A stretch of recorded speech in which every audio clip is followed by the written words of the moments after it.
Oi pessoal, neste bloco falaremos da elaboração de um roteiro para cinema.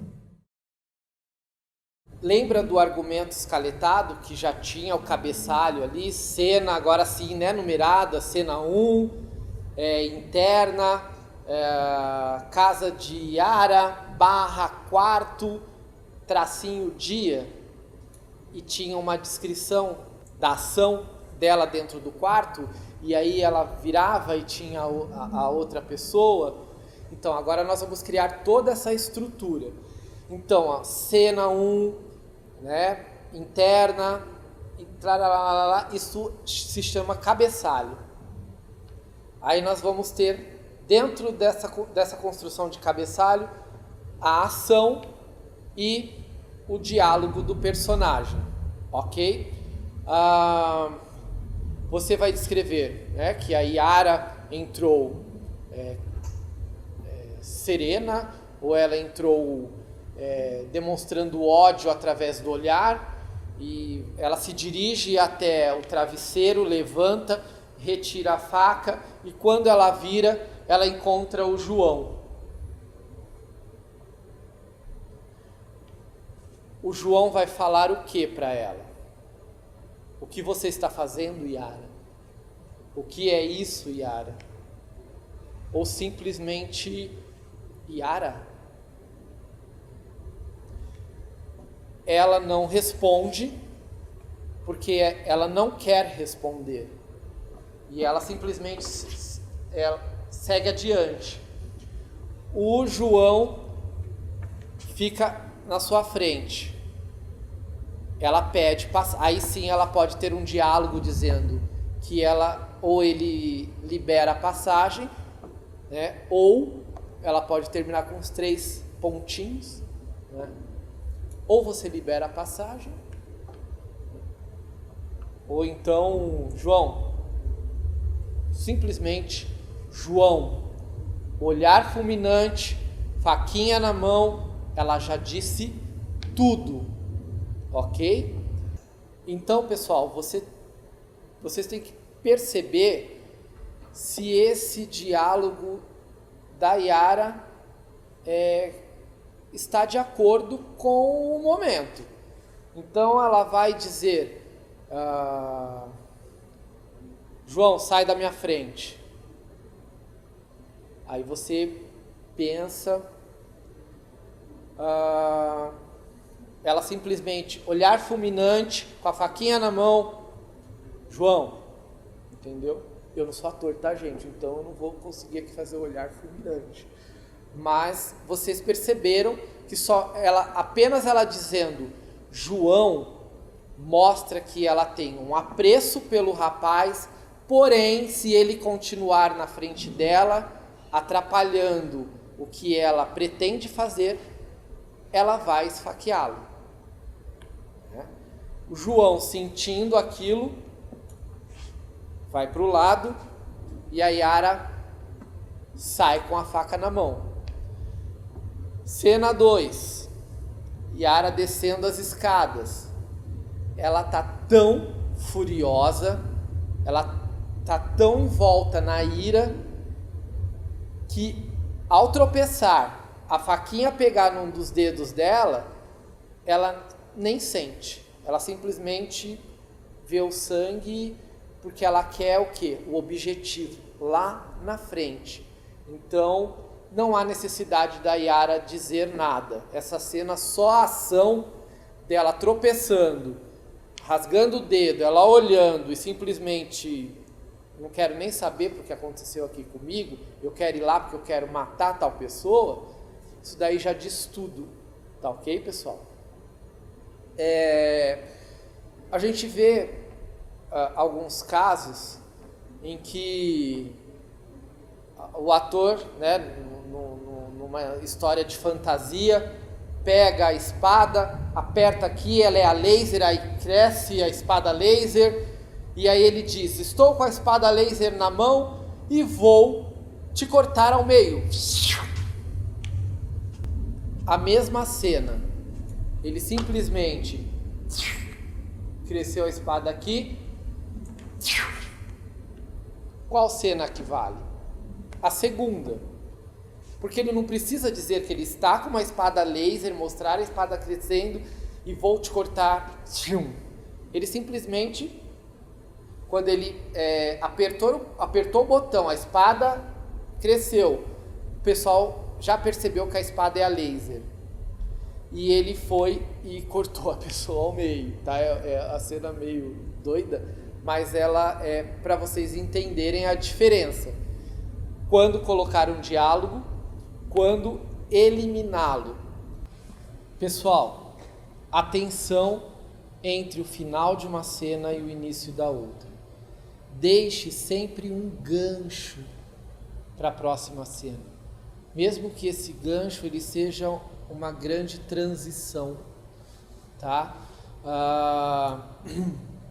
A cena da Yara descendo a escada, rasgou o dedo dela, ela, né, simplesmente não ligou, pegou, apertou mais a faca e foi.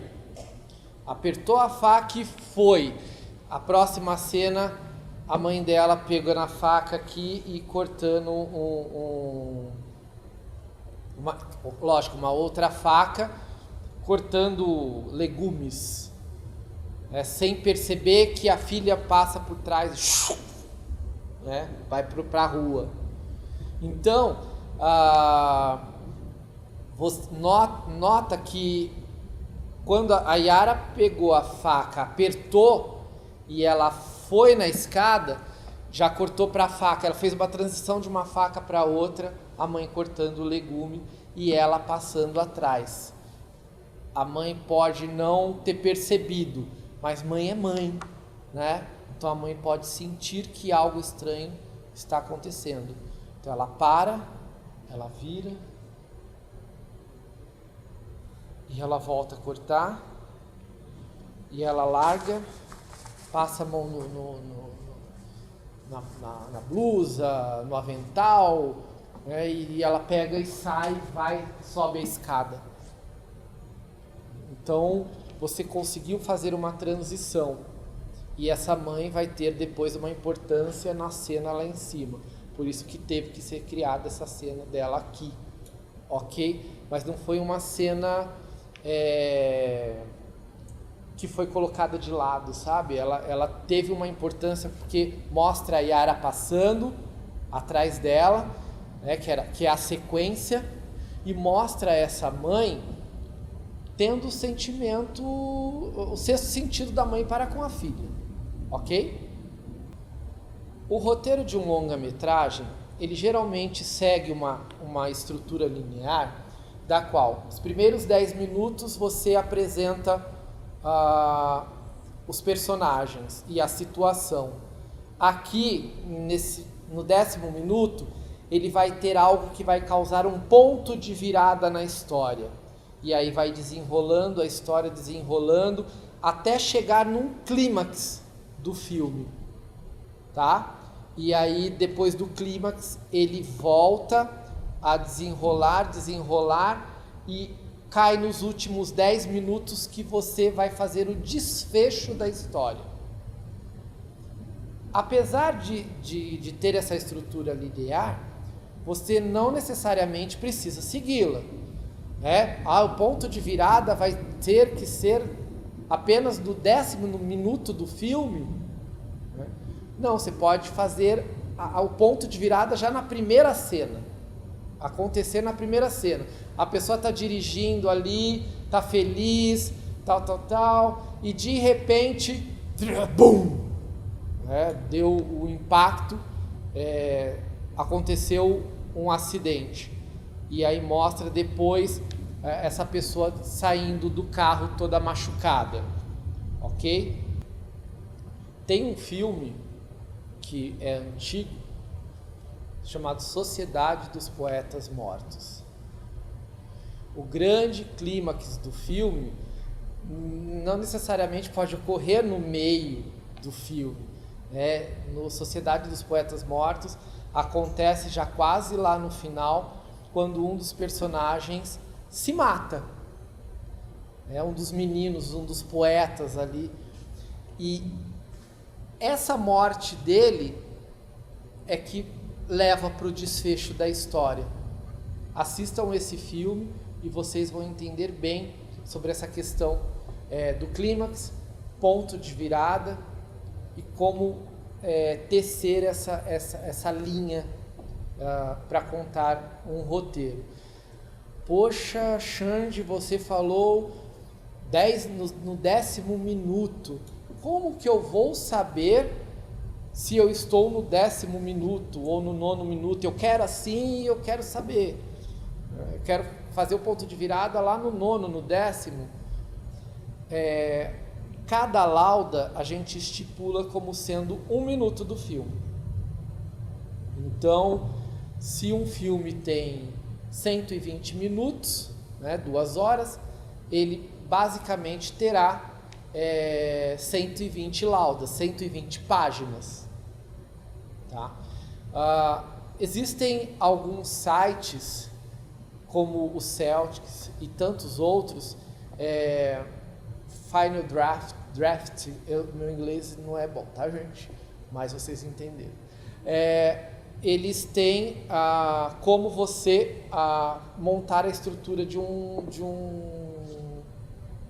roteiro, ok? Alguns são pagos, você pode encontrar uns gratuitos, ou você pode pegar modelos de roteiros que estão disponíveis na internet e no seu Word você buscar a adequação ali para que ele esteja com as margens corretas, o diálogo no meio com o nome do personagem em cima. Mas geralmente o interessante é vocês buscarem por uma plataforma que dê essas ferramentas para você. Nessas plataformas você consegue, você busca ali cabeçalho, ele já monta a estrutura ali certinha para você colocar cena, localização, se é dia, se é noite, tá ok? Pessoal, tenham cuidado com os clichês, ok? Eu vou dar um exemplo do filme que eu escrevi e dirigi, o Quando Chega a Hora de Esquecer. Eu abordei o Alzheimer no filme. E a pessoa que tem Alzheimer, ela caminha para um derradeiro fim.